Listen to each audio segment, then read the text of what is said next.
সকল শিক্ষার্থীকে স্বাগত জানিয়ে শুরু করছি ম্যাথ ক্লাস। আজকে আমি ম্যাথ ক্লাসে একাডেমিক ইয়ার 2024 নবম শ্রেণীর ম্যাথ চ্যাপ্টার 3 পেজ নম্বর হচ্ছে 80, কোশ্চেন নম্বর হচ্ছে 8। এই অঙ্কটি সহজভাবে সমাধান দেব। তাহলে দেখো এখানে দেওয়া আছে কি, কোনো এক সময় জাপানের ভূমিকম্প সংঘটিত হয়, রিক্টার স্কেলের যার মাত্রা 8 রেকর্ড করা হয়েছে, অর্থাৎ রেকর্ড করা হয়। ওই একই বছরে সেখানে আরও একটি ভূমিকম্প সংঘটিত হয় যা পূর্বের চেয়ে দ্বিতীয়বার প্রথমবারের চেয়ে 6 গুণ বেশি শক্তিশালী। এখন রিক্টার স্কেলের পরবর্তী ভূমিকম্পের মাত্রা কত ছিল, অর্থাৎ দ্বিতীয়বারে পরবর্তী ভূমিকম্পের মাত্রা কত ছিল? প্রথমবারে তো পেয়েছি আমরা 8, এটা দেওয়া আছে। তাহলে লিখি নম্বর 8 দেওয়া আছে কি দেখো, প্রথম ভূমিকম্পের রিক্টার স্কেলের মাত্রা।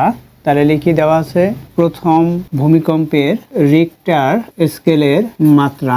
প্রথম ভূমিকম্পের রিক্টার স্কেলের মাত্রা দেখো এখানে কত দেওয়া আছে, প্রথম ভূমিকম্পের 8, অর্থাৎ আমরা প্রথম ভূমিকম্পের রিক্টার স্কেলের মাত্রাকে 8/1 দ্বারা প্রকাশ করি। 8/1 = 8, এটা দেওয়া আছে।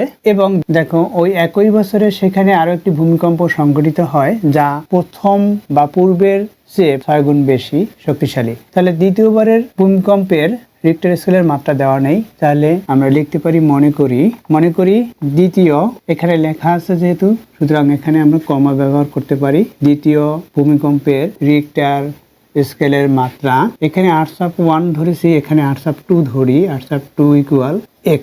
তাহলে লিখি এরপর প্রথম ভূমিকম্পের তীব্রতা ইকুয়াল 8/1। দ্বিতীয় ভূমিকম্পের তীব্রতা একই বিদায় এখানে লিখলাম না, কিন্তু তোমরা লিখে দিবে 8/2। দ্বিতীয় ভূমিকম্পের তীব্রতা ধরেছি 8/2। আদর্শ ভূমিকম্পের তীব্রতা S। আমরা জানি ভূমিকম্পের মাত্রা আর দিয়ে প্রকাশ করা হয় ভূমিকম্পের মাত্রাকে, আর ইকুয়াল log 10।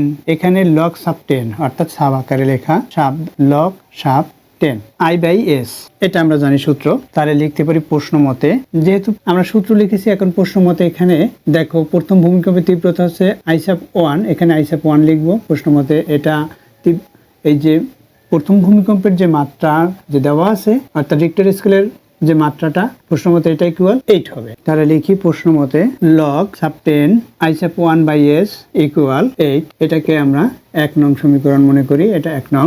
এবং log sub 10 8/2/s = x ধরেছি, এখানে ইকুয়াল x, এটা 2 নং সমীকরণ। এখন কি করব, আমরা 1 নং সমীকরণ থেকে 2 নং সমীকরণ বিয়োগ করব। 1 নং সমীকরণ হতে 2 নং সমীকরণ বিয়োগ করে পাই। আমি সংক্ষিপ্ত লিখি, তোমরা সংক্ষিপ্ত লিখবে না, তোমরা লিখবে 1 নং সমীকরণ হতে 2 নং সমীকরণ বিয়োগ করে।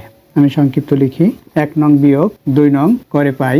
1 নং কি, এখানে লেফট সাইডে 1 নং অপরিবর্তিত অবস্থায় তুলি, log sub 10 * I/1/s মাইনাস 2 নং সমীকরণ তুলি লেফট সাইড অপরিবর্তিত অবস্থায়, log sub 10 * I/2/s। 1 নং থেকে 2 নং বিয়োগ করতেছি, তাহলে এখানে 8 - x এটা হবে। বা লিখি এখানে দেখো log, এখানে 10 ভিত্তিকে আমরা যদি a পড়ি, log sub a * m/n, অর্থাৎ log sub a to the power m/n। তাহলে কি হবে সূত্রটি দেখো, সূত্রটি সাইড নোটে এখানে লিখে দেব। তাহলে দেখো সূত্র অনুসারে লিখি, প্রথমে log sub 10 8/1 - log sub 10 s, এখানে 1, এরপর দেখো সূত্র অনুসারে লিখেছি, এরপর এই মাইনাস দিলাম, আবার লিখি, এখানে ব্র্যাকেট শুরু করি, log sub 10 8/2 - log sub 10 s, এটা লিখেছি ইকুয়াল 8 - x। এটা যে সূত্র অনুসারে করেছি সেই সূত্রটি এখানে যেহেতু সাইড নোটে লিখে দেই, যেহেতু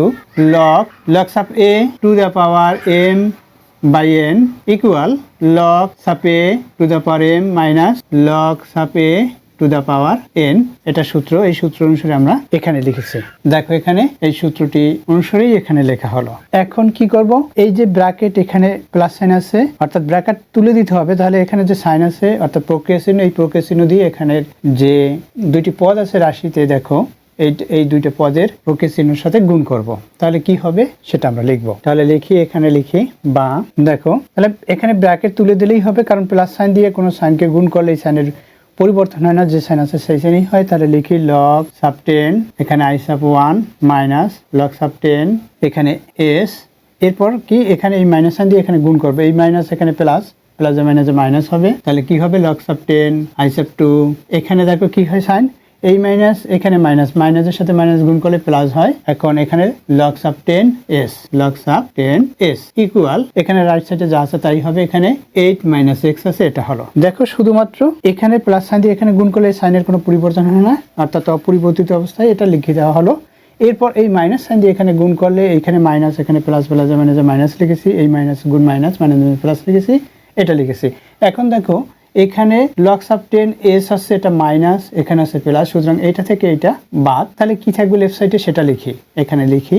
দেখো লেফট সাইডে কি থাকে এখানে লিখে দেই, বা এখানে থাকবে log sub 10 i sub 1 minus log sub 10 i sub 2 equal, এখানে এটা বাদ, সুতরাং ইকুয়াল কি থাকে 8 - x এটা থাকে। এখন সূত্র অনুসারে এটা আবার লিখতে পারি, এই সূত্র অনুসারে, অর্থাৎ এই যে সূত্রটি যে দেখিয়ে দিয়েছি, রাইট সাইডের দিকে তাকাও, রাইট সাইড আর এই অংশ একই, সুতরাং এই রাইট সাইড ইকুয়াল এই লেফট সাইড যা হয় সেটা আমরা লিখতে পারি, বা তাহলে লিখি বা লগ সাব 10 এখানে i sub 1 by i sub 2 এভাবে লিখেছি ইকুয়াল 8 - x, এটা হলো। এখন এখান থেকে আমরা কি পেতে পারি, এখান থেকে সূচকের এই যে লগারিদমের সম্পর্ক, এই লগারিদমের সম্পর্ককে সূচকের মাধ্যমে প্রকাশ করতে পারি। তাহলে সূচকের মাধ্যমে প্রকাশ করলে আমরা কি পেতে পারি সেটা লিখি, এইখানে 10 আছে, 10 এর পাওয়ার এটা হবে, তাহলে লিখতে পারি এই সম্পর্কটিকে বা লগারিদমের সম্পর্কটিকে লিখি, এই লগারিদমের সম্পর্কটিকে লিখি, টিকে সূচকের মাধ্যমে প্রকাশ করে পাই। কি পাই বলেছি, এই যে ভিত্তিটা, লগের যে ভিত্তি, এর পাওয়ার হবে এটা, অর্থাৎ এখানে পাওয়ার হবে 8 - x, অর্থাৎ কি হতে পারে প্রকাশ করলে কি হবে, দেখো 10 টু দ্য পাওয়ার 8 - x, এটা হলো ইকুয়াল, এখানে কি i sub 1 by i sub 2, এটা হলো। এখন আমরা কি করতে পারি, তাহলে লিখি বা এখানে উভয় পক্ষে এই i সাব 2 দ্বারা গুণ করতে পারি, তাহলে বা লিখি i সাব 1 ইকুয়াল কি হবে, এই যে 10 to the power 8 - x into i sub 2, এটা একটা নং দিয়ে রাখি, এটা 1 নং দিয়ে রাখি, আমরা 1 নং 2 নং এখানে ব্যবহার করেছি, সুতরাং এটা 3 নং দিয়ে রাখি, 3 নং সমীকরণ। দেখো এটা পেয়েছি। এখন আমরা শর্ত অনুসারে, অর্থাৎ এখানে কি দেখতে পাচ্ছি, দেখো দ্বিতীয়বার যে ভূমিকম্প সংঘটিত হয়েছিল যা পূর্বের চেয়ে 6 গুণ বেশি শক্তিশালী ছিল, পূর্বে ছিল i সাব 1, পূর্বে ধরেছে i সাব 1, তার দ্বিতীয়বার হচ্ছে 6 গুণ বেশি শক্তিশালী, অর্থাৎ এর সাথে 6 গুণ বেশি শক্তিশালী হলে তখন i সাব 2 এর সমান হবে। তাহলে আমরা লিখতে পারি কি, দেখো তাহলে লিখতে পারি আমরা, কিন্তু শর্ত অনুসারে, দেখো এখানে শর্ত অনুসারে লিখি, এই যে 6 গুণ বেশি, তাহলে লিখি কিন্তু শর্তানুসারে i সাব 2 ইকুয়াল কত, দ্বিতীয়বার হচ্ছে প্রথমবারের 6 গুণ বেশি, সুতরাং প্রথমবার i সাব 1 ইন্টু 6। এখানে দেখো আমরা যদি i সাব 1 এর মান বের করে এখানে বসাই, অর্থাৎ এই 3 নং সমীকরণে, তাহলে আমরা এই যে x এর মান এখান দিয়ে তাড়াতাড়ি বের করতে পারবো, অর্থাৎ আমরা x এর মান বের করব, যেহেতু x এর মান হচ্ছে পরবর্তী ভূমিকম্পের মাত্রা কত ছিল সেটা। তাহলে এটা পেয়েছি, তাহলে লিখি বা 6 দ্বারা যদি ভাগ করি তাহলে কি হবে, i সাব 1 ইকুয়াল 6 দ্বারা ভাগ করি, i sub 1 equal 1/6 i sub 2, এটা একটা নং দেই, এটা 4 নং দেই, এটা 4 নং। দেখো এই যে 4 নং, এখানে 3 নং, অর্থাৎ 3 এবং 4 হতে পাই, লিখি 3 ও 4 হতে কি পাই, এই যে i সাব 1 এর মান এখানে বসাবো 3 নং সমীকরণে। আবার লিখতে পারি i সাব 1 ইকুয়াল এত, 3 নং সমীকরণে বসিয়ে পাই, এভাবে লিখতে পারি, অথবা 3 ও 4 হতে পাই, এভাবেও লিখতে পারি। এখন আমরা কি লিখবো, সহজভাবে হবে i sub 1 equal 1/6 i sub 2, 3 নং সমীকরণে বসিয়ে পাই বা বসাইয়া পাই, বসিয়ে লিখি, বসিয়ে পাই, কি হবে বসালে, আমরা বসিয়ে দিই সরাসরি 1/6 i সাব 2 ইকুয়াল, অর্থাৎ এখানে বসাচ্ছি এই সমীকরণে, দেখো equal 10 to the power 8 - x into i sub 2। দেখো এখানে i সাব 2 আছে, এখানেও i সাব 2 আছে, সুতরাং উভয় পক্ষ থেকে i সাব 2 যদি আমরা বাদ দেই, অর্থাৎ ভাগ করি যদি i সাব 2 দিয়ে, তাহলে এখানে কি থাকবে 1/6 ইকুয়াল, এখানে 10 টু দ্য পাওয়ার 8 - x, এটা হবে। এখানে আমরা লিখতে পারি i সাব 2 দ্বারা ভাগ করে, সংক্ষিপ্ত লিখি ভাগ করে, বা উভয় পক্ষকে i সাব 2 দ্বারা ভাগ করে, এভাবেও লিখতে পারি, এটা হলো। এখন দেখো এখানে আমরা কি করতে পারি, এখানে আমরা x এর মান যদি বের করতে চাই, তাহলে এখানে এই যে x এর মান, অর্থাৎ এই যে পাওয়ারের দিকে তাকাও, এখানে ভিত্তি কি আছে 10 আছে, সুতরাং আমরা লগ 10 নেব উভয় পক্ষে। তাহলে এখানে এর কারণ হচ্ছে এখানে লগ 10 যদি নেই, এখানে 10 আছে, অর্থাৎ এভাবে সূত্রটি হয় log a to the power a, এটা ইকুয়াল 1। তাই আমরা ভিত্তি এবং পাওয়ার একই যাতে হয় সেভাবে, অর্থাৎ log এর ভিত্তি 10 নেওয়ার কারণ হচ্ছে এখানে 10 আছে, এর কারণ হচ্ছে দেখো log sub a to the power a হলে 1 হয় সূত্রটি। তাই আমরা আবার এখানে x এর মান বের করব বিধায় এখানে রাশি আছে, তাই এখানে যে ভিত্তিটি আছে এই ভিত্তি অনুসারে লগের ভিত্তি নিতে হবে। তাই আমরা উভয় পক্ষে কি নিতে পারি, log 10 নিতে পারি। তাহলে লিখি বা এখানে log সাব 10 এখানে টু দ্য পাওয়ার 1/6 ইকুয়াল এখানে log সাব 10 এই একটি 10 আছে, এই 10 আছে, এই 10 লিখি, এরপর এর পাওয়ার হচ্ছে 8 মাইনাস x, এটা অর্থাৎ লগের ভিত্তি 10 নিয়েছি উভয় পক্ষে। এখানে লিখতে পারি উভয়, সংক্ষিপ্ত লিখি উভয় পক্ষে log সাব 10 নিয়ে আমরা এটা নিয়েছি। এরপর কি হবে দেখো, এখন সূত্র অনুসারে এটা এখানে আসবে, আর এটা log 10 এখানে পাওয়ার হচ্ছে 1/6, এটার মান কি হয় সেটা আমরা ক্যালকুলেটর ব্যবহার করব, আর এখানে সূত্র অনুসারে যা হয় সেটা লিখব। তাহলে প্রথমে যা লেখা আছে সেটা লিখে নেই। এখানে log sub 10 to the power 1/6, এখানে রাইট সাইডে কি হবে সূত্র অনুসারে, এখানে প্রথমে 8 minus x into log sub 10 to the power আবার 10, এটা হলো সূত্র অনুসারে। যে সূত্র অনুসারে এটা হলো সেই সূত্রটি এখানে লিখে দেই, যেহেতু log a to the power m to the power r equal r log a to the power m, এই সূত্র অনুসারে আমরা করেছি। দেখো এই সূত্র অনুসারে এখানে লিখেছি, সেই সূত্রটি লিখি।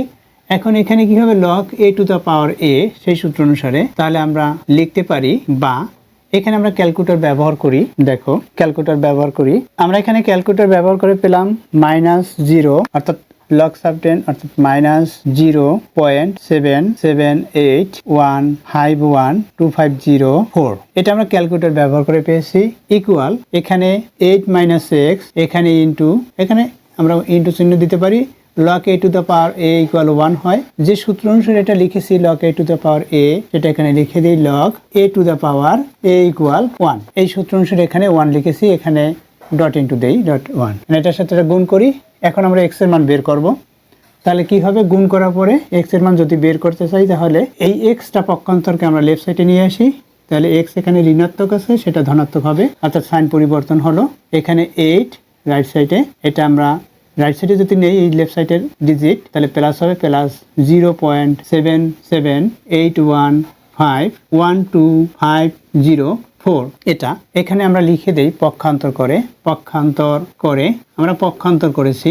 এরপর কি হবে, এটা প্লাস করব, প্লাস করলে যেটা হবে সেটা x এর মান, অর্থাৎ পরবর্তী ভূমিকম্পের মাত্রা আমরা প্লাস করে দেই, ইকুয়াল দেই, এখানে বা লিখি x ইকুয়াল 8, কি হলো 8.778151250, এটা হলো পরবর্তী ভূমিকম্পের মাত্রা। আমরা দশমিক বিন্দুর পর 4 অঙ্ক পর্যন্ত লিখতে পারি, এটাই লিখে দেই, এটা হচ্ছে অ্যান্সার। অবশ্যই তোমরা লিখবে যে পরবর্তী এই যে রিক্টার স্কেলে পরবর্তী ভূমিকম্পের মাত্রা কত ছিল, এতটুকু ছিল, এটা লিখবে, এটাই হচ্ছে অ্যান্সার। আশা করি এটি বুঝতে পেরেছো কিভাবে করতে হবে। এতক্ষণ ম্যাথ ক্লাসের সাথে থাকার জন্য সকলকে ধন্যবাদ জানিয়ে আজকের মতো বিদায় নিচ্ছি।